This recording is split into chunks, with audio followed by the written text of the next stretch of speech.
Does anyone really know what hormones do? There is so much talk about women's hormonal health, but most women are left even more confused about what it means for them and what to do about it. The confusion ends now. An award-winning German nutrition scientist created a powerful herbal formula called Hormone Harmony, which contains 12 powerful adaptogens into one single capsule. Each of these ingredients is carefully selected based on scientific evidence and has been proven effective in clinical studies for women of various ages and hormonal profiles. Happy Mammoth, the company that produces Hormone Harmony, is famous for its zero compromise policy. No GMOs, artificial fillers or flavors, or any other junk. Only science-backed ingredients in amounts that are clinically proven. What makes this formula unlike anything else on the market is that it tackles multiple hormone imbalances at the same time, creating a cascade of benefits all throughout the body and mind. Hormone Harmony has over 50,000 raving reviews from women all over the world, with 98% of them saying they'd gladly recommend it to their friends and family. For a limited time, you can get 15% off your entire first order at happymammoth.com. Just use the code BLAME at checkout. You can try Hormone Harmony risk-free and get 15% off your first order with code BLAME at checkout. Your burger is served, and this is our finest Pepsi Zero Sugar. Its sweet profile perfectly balances the savory notes of your burger. That is one perfect combination. Burgers deserve Pepsi. This episode is brought to you by Progressive Insurance. Fiscally responsible, financial geniuses, monetary magicians. These are things people say about drivers who switch their car insurance to Progressive and save hundreds. Visit progressive.com to see if you could save. Progressive Casualty Insurance Company and Affiliates. Potential savings will vary, not available in all states or situations.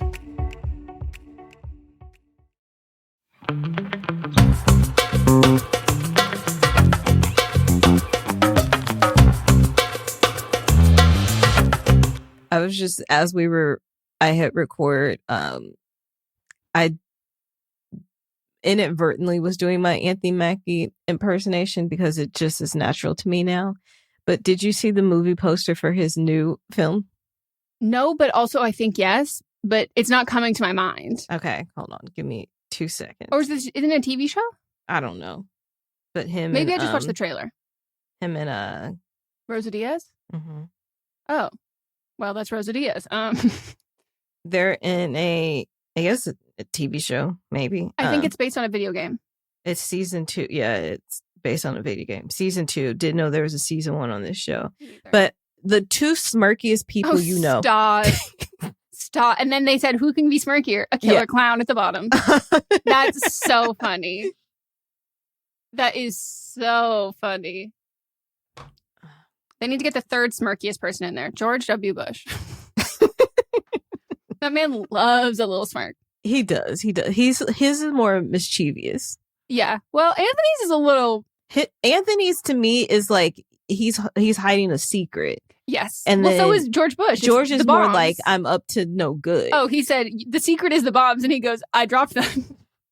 I did the bombs. Those were me. Mm-hmm.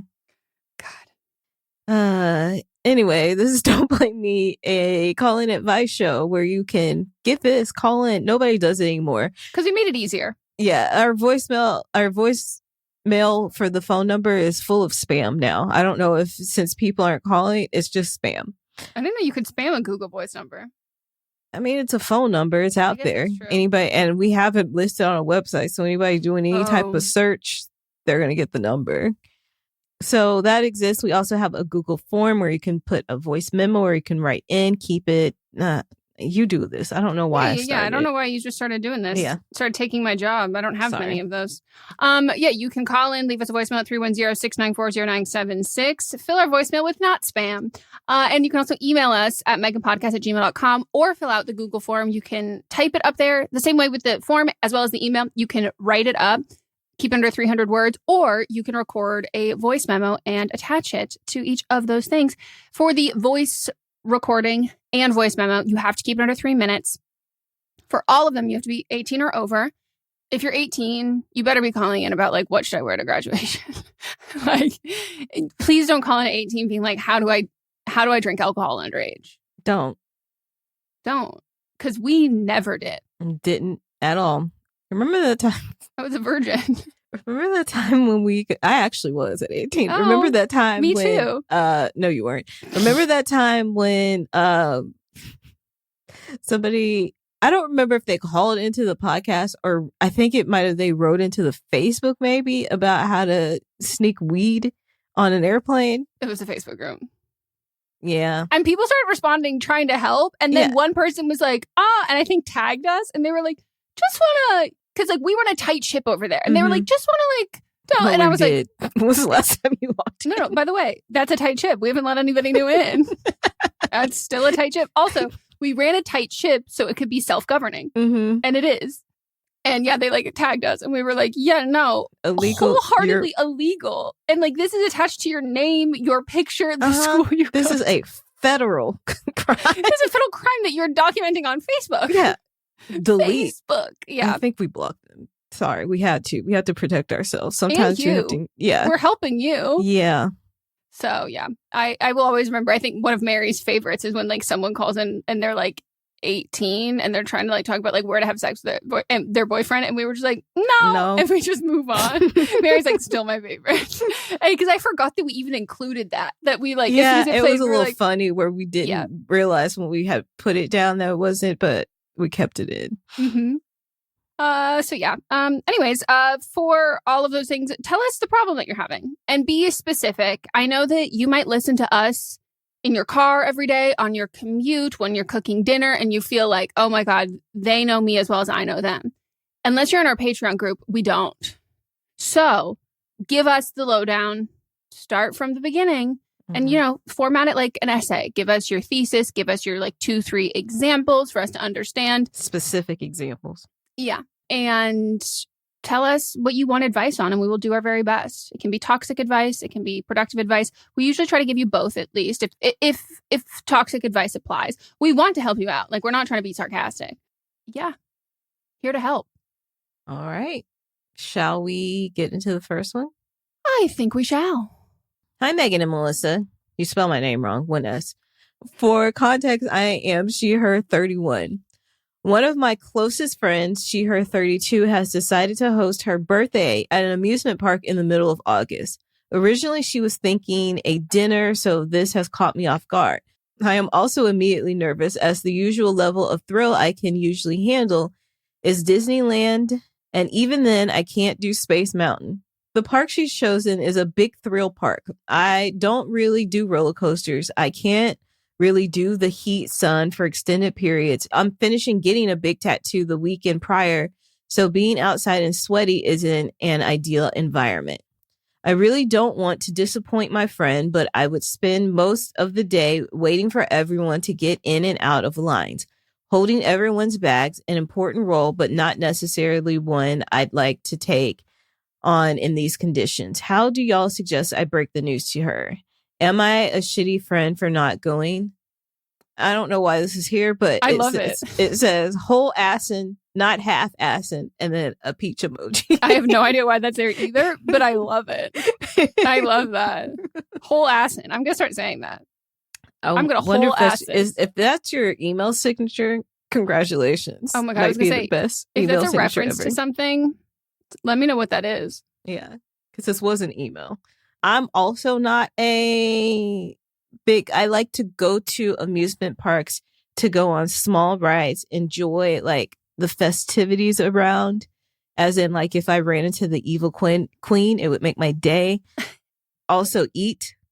And that's all I want. I'm not getting on the Haunted Mansion and doing a little slow-mo camera shot. I could probably do, what's the one? Was this that you go down in the log and get wet?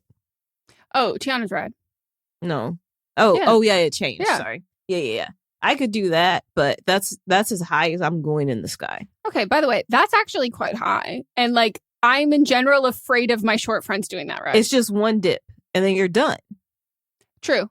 Like, it's not a roller coaster. It's like up and down and in circles and stuff. I don't want to do all that. I just want one little dip. Could you do one upside down roller coaster if the rest of it wasn't upside down? After that incident I had on the Superman ride when my thing was too loose. Never, because that was all loose. My harness was too loose. And I told the guy, I was small. I was like 9, I think. And I told him it was too loose. He was like, no, you're fine. When we go into the first loop, it cranks down hard on my chest. I'm never doing it upside down again. Yeah. I was terrified for my life. I will never do the one that I had that experience on was like a ring of fire. That's like, you're just going upside down in circles. I'll never do that again because of like that feeling of not being latched in tight enough. Even though I know centrifugal force and all that shit, but I don't care. No, I don't, sure, science still. No, like I wouldn't do that. I can do upside down if it's not just the entire thing. That won't traumatize me as much. Even nowadays? Yeah, I can't do the drops. That's the one thing I can't. Like, I can't do a Tower of Terror. I can't do like a big That's what drop. I was talking about. I know. Well, I actually should have clarified for other people because she wasn't talking about. I knew you were talking about that. Yeah, but Haunted no one else. Mansion, Tower of Terror. Is it not the same thing? Well, it's a Guardians of the Galaxy ride. Oh, but it used to be like you went into the Haunted Mansion and then you got on the Tower of Terror. Was that it? Is the Tower of Terror not in the Haunted Mansion? Well, now you're making me second guess. Because it's in California Adventure, but the Haunted Mansion's not. What is the Haunted Mansion ride? Because in my mind, they are combined, but I don't think they are. Okay. But I don't know what the Haunted Mansion ride is. I know it's different. Okay. Well, I put them together, but I meant Tower of Terror. Tower of Terror, I love people taking their Glambot photos in it, but not for me. I don't know how they're able to do that. I threw a picture the last time. Yeah. So I'm just there. Is there another friend that's just there for vibes and food?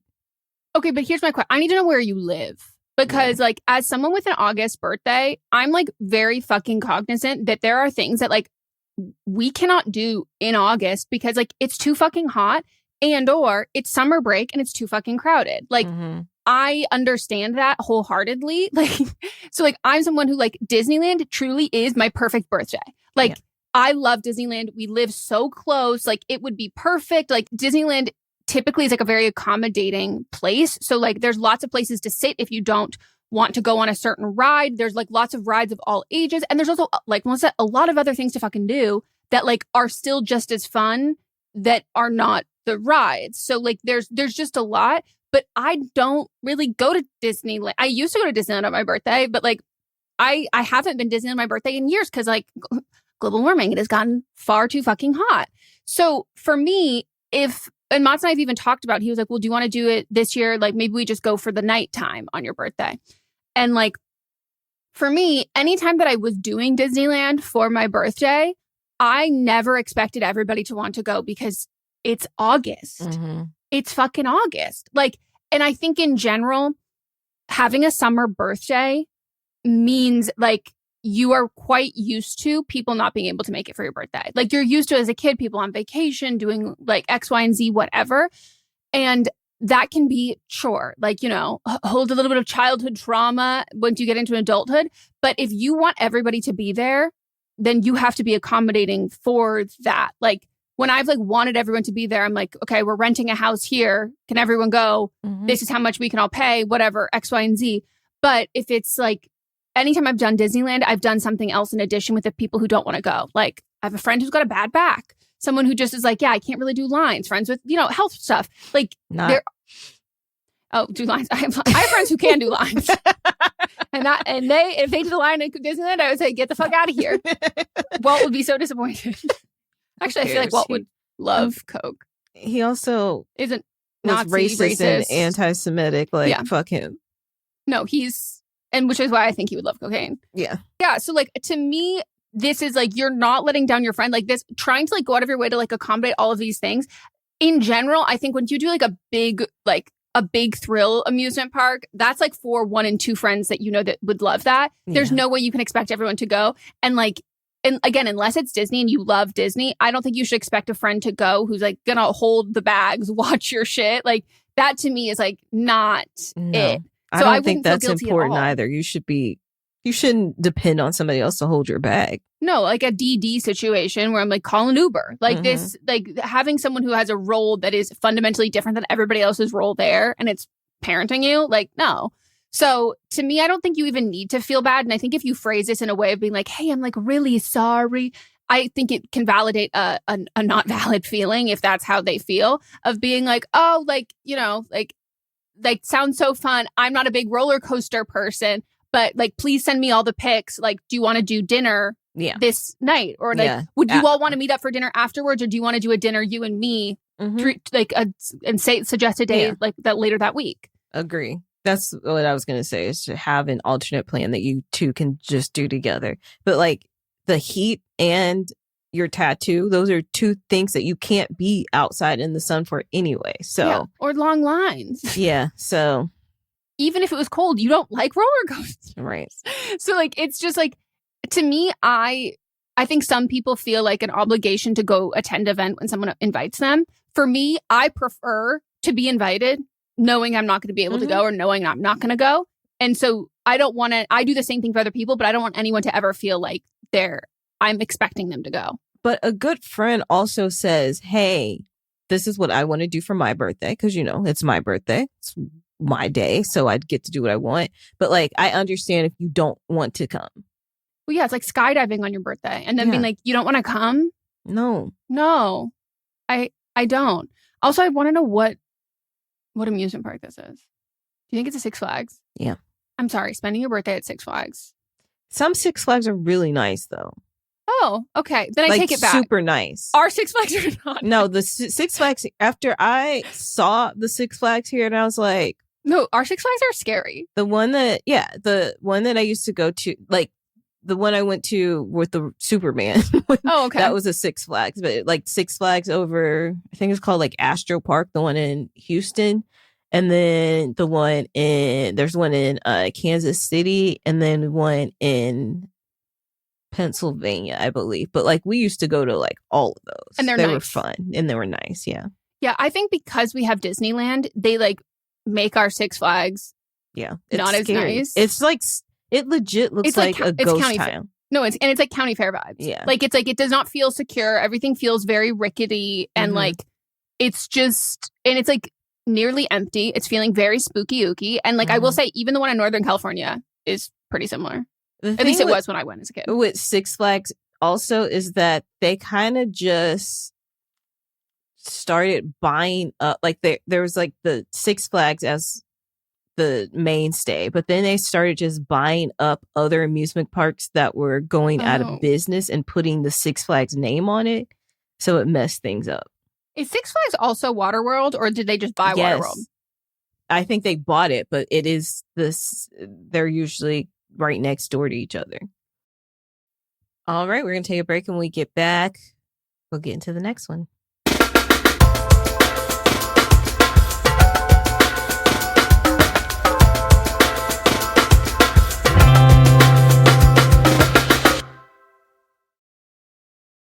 Is the state of the U.S. making you want to escape? Yes. And you can take the first step and learn the language before you go. Who makes it easy, Melissa? BAIW makes it easy. We are so happy that we have a new sponsor. It is BAIW, and not to fangirl too hard. We begged BAIW. We said, BAIW, BAIW, we need you. Our audience wants you and needs you and asked us, hey, who do you guys recommend for languages? And we're happy to say, it's BAIW. Not only do sometimes I want to escape, but I also want to stay here and talk to the people here on the ground, especially in our state of California. So I want to brush up and make my Spanish stronger. I took Spanish throughout school. I took Spanish and French, but I really, really need to strengthen my Spanish. What about you? Spanish is the language that I grew up in California. So like that is like you said, like from the time that I could talk, like the names of different streets. It was so like ingrained, handcrafted by over 200 language experts. Yeah, they are voiced by, get ready, voiced by real native speakers. Real people. Oh, and they're built with science-backed cognitive tools like spaced repetition and interactive features to fit any learning style. I'm a big fan of Babbel games.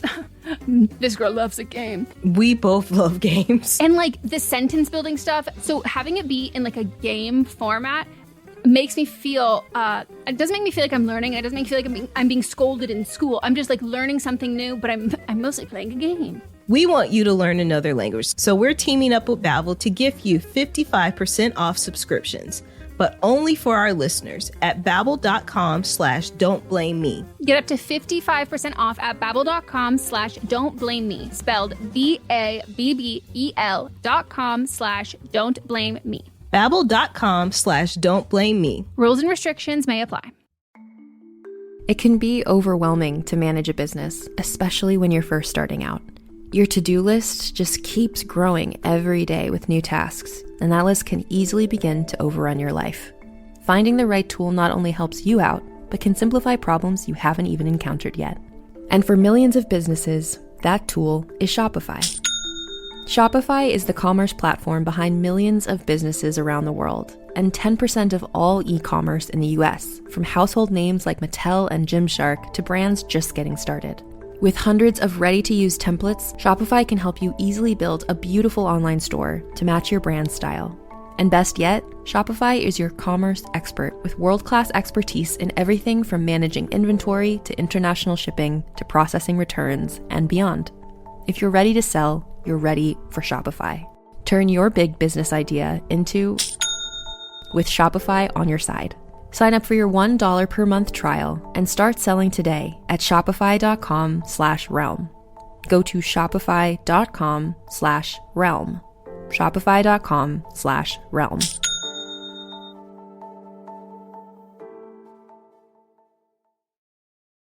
Parents of tweens, if you're familiar with far-off drop-offs... Dad, stop, right here. Or get DMs about what's for dinner, you may be experiencing tween milestones. For your son or daughter, these can start at age 9. HPV vaccination, a type of cancer prevention against certain HPV-related cancers, can start then too. For most, HPV clears on its own. But for those who don't clear the virus, it can cause certain cancers later in life. Embrace this phase. Help protect them in the next. Ask their doctor today about HPV vaccination. Brought to you by Merck.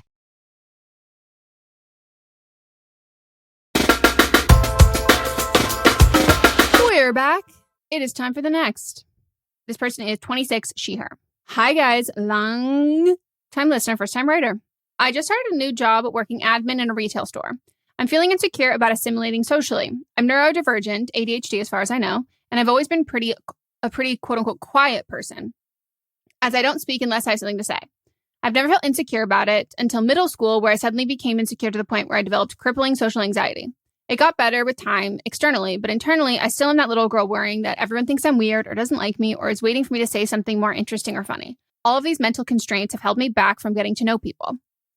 I'm particularly worried since my position is more removed from others. I work in the office while mostly everybody else is on the floor at some point.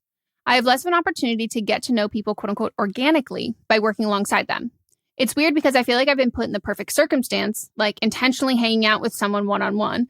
I've become a decent conversationalist, but in more of an ambiguous situation, I really struggle. Going out of my way to get to know somebody doesn't come naturally to me. A part of me knows it takes time, but I still worry that I'm going to end up as the odd one out. To top it all off, I feel like I'm too old to come off as shy or to feel insecure socially, which makes it feel even worse. I just wanted to hear your guys' thoughts on the situation. I would also love to hear if anyone listening relates, because I often feel so alone in this. Can I give a hot take real quick? Uh-huh. I think this is perfect, because then you don't have to be friends with people that you work with. You don't need to be friends with people you work with at all. But like, I understand where you don't want to feel like the odd person out, but there's no age at which shyness, quote unquote, cuts off. If you're a shy person, then you're just a shy person. But are you actually shy because you said that like you just don't talk unless you have something to say, which is something that I would be like when I was a kid. People would be like, she's so shy. And it wasn't that I was shy. I just like, I didn't want to be part of the conversation, or I didn't have anything to say. And my parents would be like, you need to stop like allowing people to say that about you, because that's not who you are. It doesn't define who you are. And like, if you just say, I'm not shy, I just don't have anything to contribute to this. Yeah. And like, I agree. There's a big difference between, I think, what you described and like being shy. Because like being shy is a temporary limitation to starting social relationship. You move past it. Like I was very shy as a kid in the sense that like I would make my dad go to the playground and he would be like, I would point to the kids I wanted to play with. And usually it's because I loved their outfits.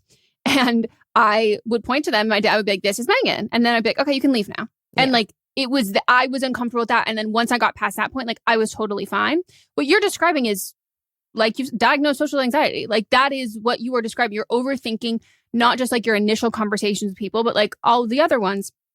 But I think it is compounded with the fact that like you just might not be super outgoing, and that's not being shy. That's like, yeah, not necessarily like feeling a need to instigate conversation all the time. And I think as an extrovert, I do think the world is built for extroverts, like not introverts. I think that like extroverts are like seen as like the base level as being like, this is normal and everything else is not, which is not. Like, that's not how, it's just not true like that. You don't have to like become extroverted. That's not like the default or the ideal or anything. It's just like some people are built and wired differently.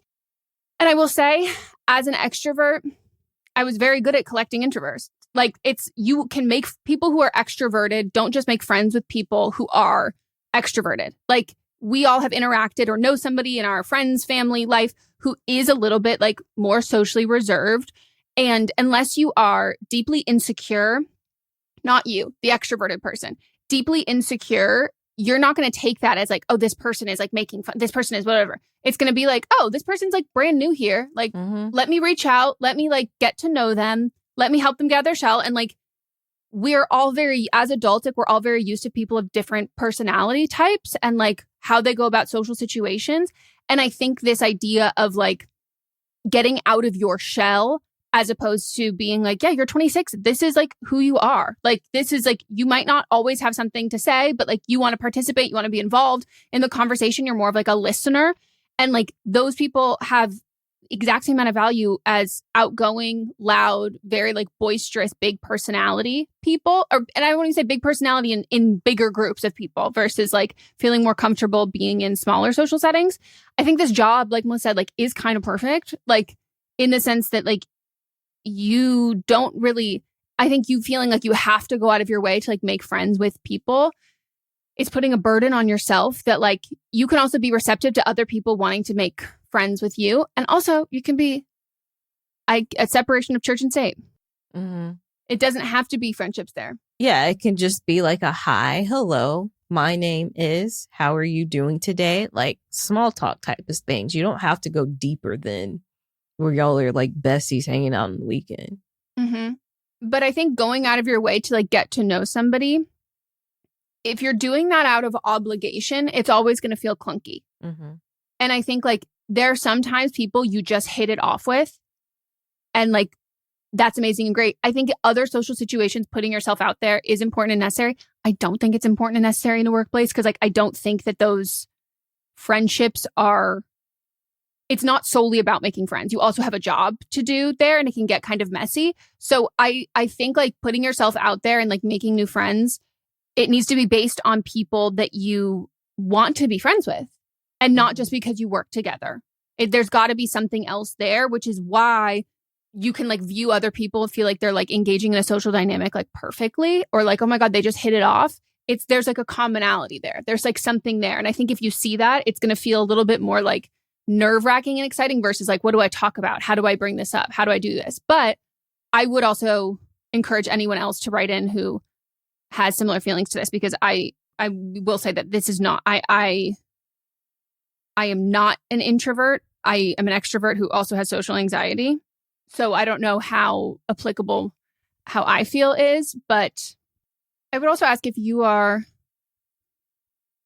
working with a psychiatrist for your ADHD and or a therapist, because getting medicated for ADHD helped my social anxiety tenfold. Because like that was like literally the driving force behind it was being neurodivergent and having no idea, or not even having no idea, and then eventually knowing, and then being like, I don't know what to do with this information when I'm not medicated. Like, I still am feeling like an absolute immense amount of like anxiety and terror, and that was because I felt so different than other people, and I didn't know how to communicate like other people.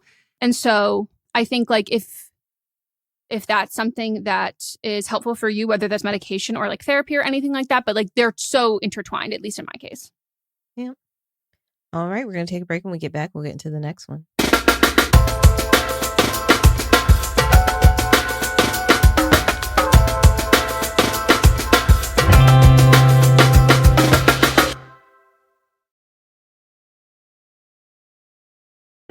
This episode is brought to you by LifeLock. Between two-factor authentication, strong passwords, and a VPN, you try to be in control of how your info is protected. But many other places also have it, and they might not be as careful. That's why LifeLock monitors hundreds of millions of data points a second for threats. If your identity is stolen, they'll fix it, guaranteed, or your money back. Save up to 40% your first year. Visit LifeLock.com/podcast for 40% off. Terms apply. This podcast is brought to you by Carvana. Got a car to sell but no time to waste? Hop on to Carvana.com to get a real offer for your car in seconds.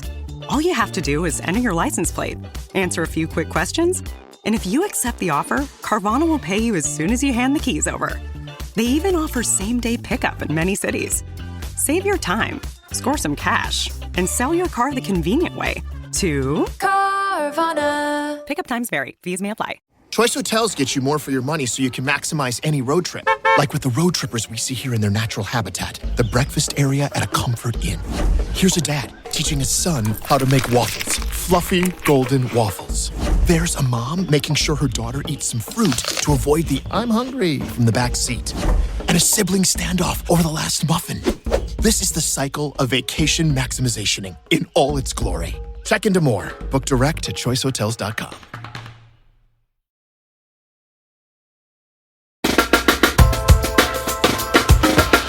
We're back.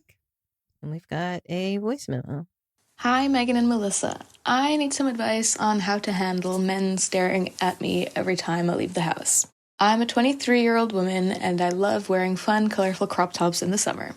This year, more than ever, I've noticed men staring at me every time I leave the house. I'm talking slowing down their car to gawk at me and just overall very obviously staring at my body, occasionally yelling something stupid as well. It's even worse if I'm wearing shorts. I absolutely will not be dressing any differently or more conservatively because I don't want to give them that power over me. And also, I'm a sweaty bitch and it's hot outside. But lately, it's really been getting to me and I find myself crying when I get home. I just don't know how to handle it emotionally, and it happens way too often. I just ignore them in the moment because, unfortunately, I am not a confrontational person, but I wish I could just punch them in their stupid face. It's gotten to the point that I get triggered sometimes when my boyfriend touches me, even though he's the sweetest, most respectful partner and has absolutely nothing to do with those sexist idiots outside. I don't want to let nasty men break my spirit, but they're starting to get to me.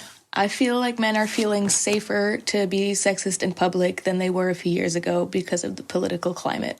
I live in Germany, so I am surrounded by sexist Nazis and I don't feel safe. So it's just overall very upsetting. Do you have any advice on how to deal with the weight of everyday misogyny? I don't want to let these men make me cry anymore. I love you guys and everything you do, and I've been listening since the very beginning. Thank you.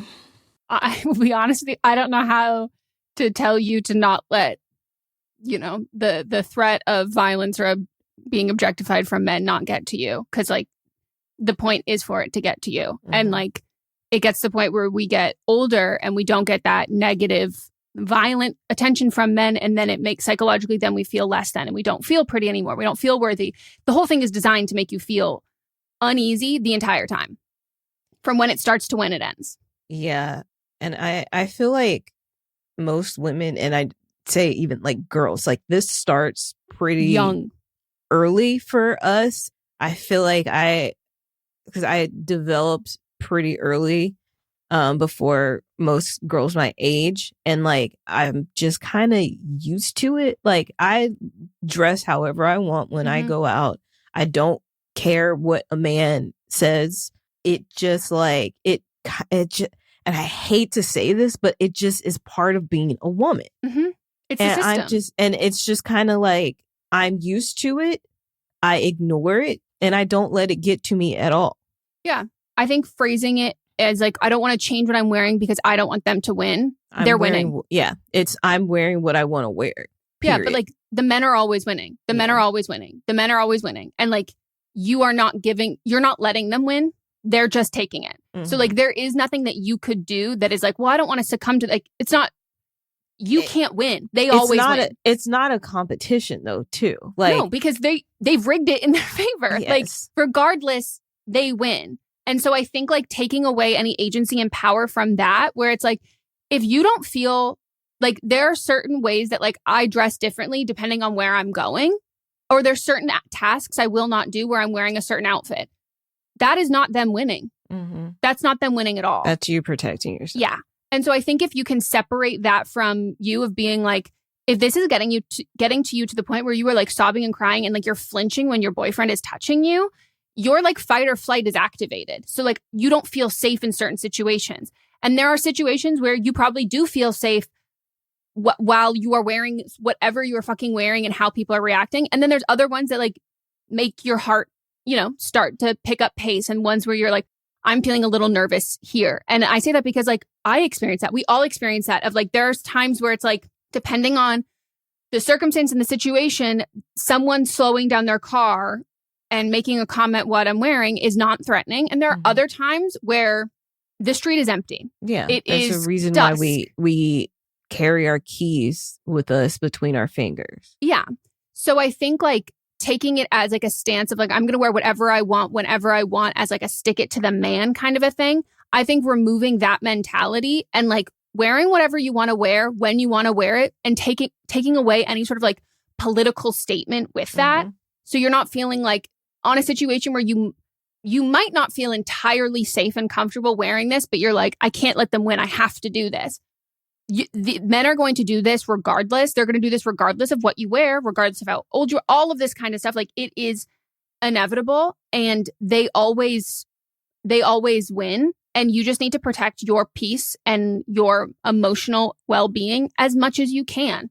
And like, to me, that is like, if you can recognize a pattern in times that you're like, I don't feel as safe in this instance wearing this, and I'm going to grab a button-up sweater, or I'm going to something even as simple as like, and like I've done this, like I'm going to put my hair in a bun and wear a baseball hat. Like it's something that I'm not changing my outfit, but I don't leave the house feeling anxious from the jump without anyone doing anything. And then I'm not starting from a place of like anxiety about this. And that's not them winning. But I feel like even like if you put on a baseball cap, it doesn't matter what you have on. But how you feel, that's what I'm saying. Like how you feel when you leave the house. I don't think you should feel nervous immediately when you leave the house. If you can wear something that feels, it sounds so cheesy, but feels more like armor, that you feel a little bit more protected in a way, doesn't mean you're actually more protected at all. Wearing like a crop top and shorts can be as much of a political statement as like wearing a hoodie and like a baseball hat and whatever that is. It's whatever you feel comfortable in. I think for me, like like I said, this is for me taking like the thing of there's something to be won. It's just that I'm existing. This is how I want to exist. And no one else has any bearings on the way that I move through life, and just ignoring it. Mm-hmm. And I think it's about being in situations where you feel safe to ignore it. And like, political protest and all that only really can work and exist when you have the power to do it. And like, there are times when you can assess like, it's dark out, the street is empty. I don't feel like politically motivated in this moment. Like, I feel like I'm, thinking about like myself and my anxieties, which again are valid, and it's nowhere near your fault. But I think knowing that it's going to happen regardless, it's an unfortunate fact of life. It's going to happen no matter what it's going to happen at any point. What makes you feel better? You can have on a sweater and pants that go up to your tits and down to your ankles, and men will still do the same thing. Yeah. So what makes you feel better? What makes you feel less anxious in this? And like, that doesn't have to be changing what you wear at all, but it can be something as simple as like, for me, I feel really safe knowing that I'm close to my neighbors. So like, I can text them. Like I feel, or even having like your location turned on, anything that makes you feel more secure in like how you're moving throughout the day and throughout like the world. And that doesn't have to be changing what you wear. Mm-hmm. And also changing what you wear does not mean that they've won. It doesn't mean that you're not, it doesn't mean you're succumbing to the patriarchy or anything like that. Like you just need to feel safe. And I think there's an idealized version of how we want to feel safe versus how we actually practically feel safe. Yeah. And some days you can feel safe in a crop top and shorts. Other days you might not feel safe in a crop top and shorts. That doesn't mean you have to wear the crop top and shorts. Yeah. But also like with like flinching when your boyfriend is touching you, there might be other things that are underlying in that situation. So maybe talking to a therapist could also help you with this. Yeah, because it sounds like you're existing at a heightened fight or flight mentality. So like I cannot imagine that any of this is helping with that. But yeah, it's difficult. It's hard being a woman. It's hard out here. Now we're going to take a break.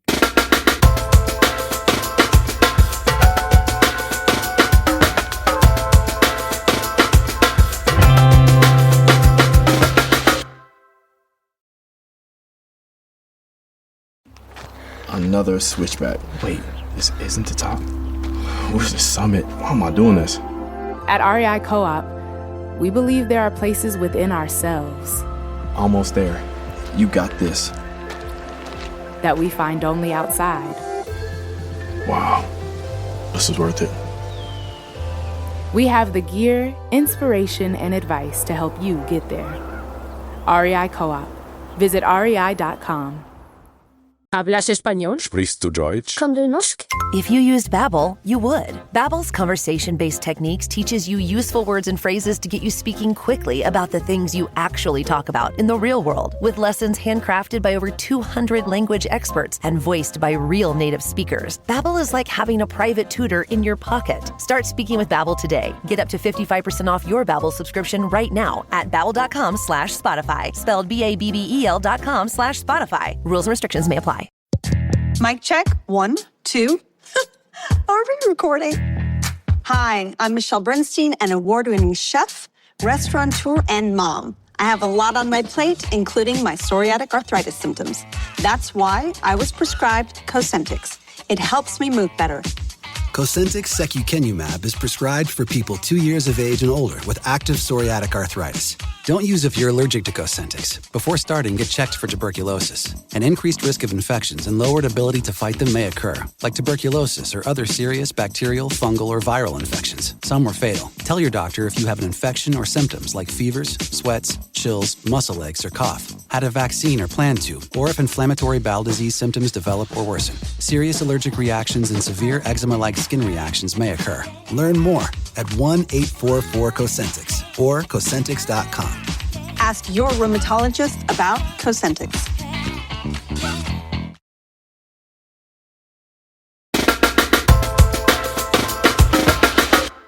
We are back, and it is time for an update. Someone called in, and they are giving us an update on a situation that we had discussed of theirs on a previous episode. Hey, Eminem. I'm calling to give another update on my sister and her toxic boyfriend, Ted, from episodes released on January 29th and March 25th of last year. Long story kind of short, since we last talked, things got worse in regards to his treatment of Robin and my sister's behavior of putting him above all else. I told her I was moving out when our lease was up, and that helped her start to realize that her actions were hurting not only herself, but all of her other relationships with me, family, and friends.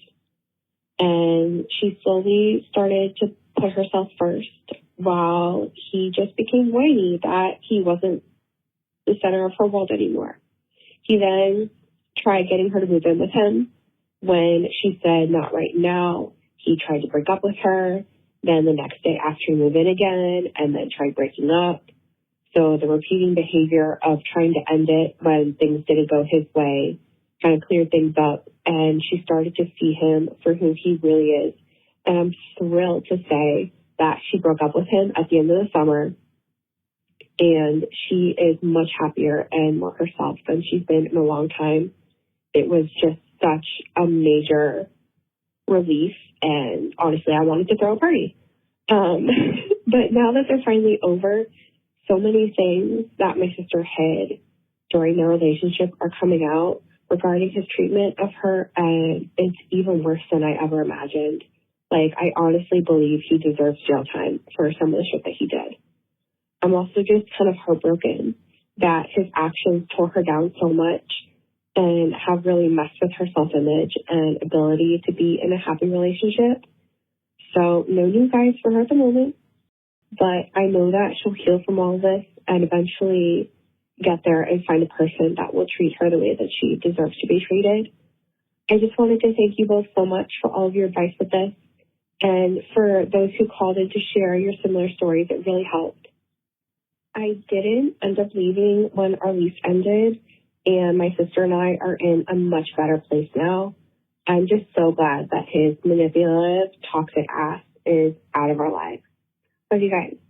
Oh my God, I love that. Me too. You're a great sister. Yeah, I'm so happy that she was able to get out of the situation, that you were able to be there to be a support to her. And if you want to throw a party, throw a party. Throw a motherfucking party. I'm all for a party. Color me mine. You can all like color or go to one of those plate throwing places. Mm-hmm. You know, it can be symbolic in like a rage room. The rage room. Yeah. You just take a hammer and just or you smash things. Get a piñata with his face on it or an animal he's likened to, maybe a donkey. You know, something fun like that. I think that's like a great thing to do. And I think something that's like the role that you play as a support system when you're saying like, you know, I hate that he tore her down so much and like did all of this that like, you know, hindered her dating in the future. As someone who's like had gone through like shitty relationships and stuff, like I leaned heavily on my friends to be like, I need you to be like my, what is it? Your right brain is your logical side, left brain's creative, whatever it is. I need you to be that like analytical, unbiased, intelligent side of my brain. Like I need you to be that for me because like my picker's been off. My judgment's been off and like I trust you implicitly. I need you to tell me if this is good or bad or whatever. And in general, once you've kind of gotten out of one like very bad relationship and you start dating again, this is the time to be candid from the beginning as like the outsiders, because like that person is receptive to that. And like, you don't be like, okay, well, you know, I don't want them to get discouraged. No, if you see a red flag, wave it in front of their face. Yeah. Yeah. And thanks to everyone who wrote in. If you want to write in about anything that's happened on this episode or previous episodes, please do. You can use that form. You can call in. You can send an email, but we love to get Don't Blame Thems in as well. It helps, especially if you have a different perspective than we do. Oh, and maybe I know you in real life. This is your shout out. I'm not going to say your name, but I was talking to someone who was like, yeah, I was listening to the podcast and I thought I might know of something that you were hinting at something. And, you know, we were having a very parallel experience. Sometimes that happens. And sometimes we don't know you in person, that you can't like be like, hey, but you can, you know, share it on the podcast with the Don't Blame Them. Yeah. Because it is crazy how parallel a lot of time people will be going through the exact same thing. And it can be very helpful to hear. Because we can tell you that other people go through it, but there's something really nice to hear about someone else who, you know, listens to us, probably has the same, hopefully, moral center, them going through that too. Yeah. And people who've been on the other side. So, yeah, we love it. Wonderful community that we've built with force. Brute force. Yeah. We have built this beautiful, supportive, wonderful, loving community with an iron fist. We've built it strong. Yeah. Speaking of, if you want to join our Patreon, we do live streams there twice a month. They are so much fun. You get to know people, get to know us. It's a grand old time. If you want to know what they're like, you can check out the Patreon. Like we upload the video versions of them, but just know, oftentimes we pause because we go, well, this can't be recorded. So it's they really last great for like an hour as far as like what we put up, but sometimes you'll just notice it abruptly ends if you're watching it back. And that's because things had to be said. Exactly. Exactly. And there are people from quite literally all over the world. And everybody's always like very eager to make like either a long distance friend or again, people are everywhere. You can meet someone who is like close by and like people hang out in real life. And, you know, maybe you're someone who's like looking to travel the world. Great place to start. Yeah. And it's really fun. And the videos are there if you want to watch the video versions of the podcast. And we have a whole other slate of shows for you to watch. Why are you winking? Oh, she's winking because you're watching it. Do you want to tell them what other shows or should we just go eat? No, we should tell them the shows. Okay. Today is Thursday. So tomorrow you've got Fisting Friday to look forward to. That was an excruciating sound. I'm just saying, sometimes you got to breathe through the pain. Yeah. It sounded like a fucking wind tunnel. A turbine. I'm sure that when Coco edits this, it won't be as forceful. Okay. Getting fisted by a turbine. Today's episode. It's really just us catching up, talking, gabbing. There's no plan that goes into it. Remember when we used to plan them out? We'd have like games that we would play and stuff. Honestly, not until you just said that. I fully forgot that ever happened until just now. Yeah, now I remember. Mondays is But Am I Wrong? That's when you can write in about situations going on in your life. This past Monday, we did Sinners. I'm sure it was a great episode. We haven't recorded it yet. Tuesday is See You Next Tuesday, where there's the votes for that episode of But Am I Wrong? Wednesday, listen to my audio series, which is in the show notes. Thursday, we'll be back here for another episode of Don't Blame Me. Chosen by fate, rejected by the alpha. All right. Catch you on the flip side. Bye, bitches.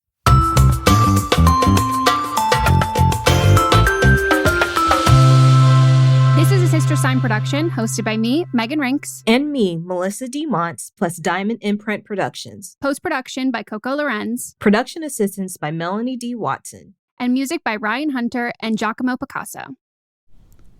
Look, we all know there are a lot of celebrity interview podcasts out there, but there's only one, Happy, Sad, Confused.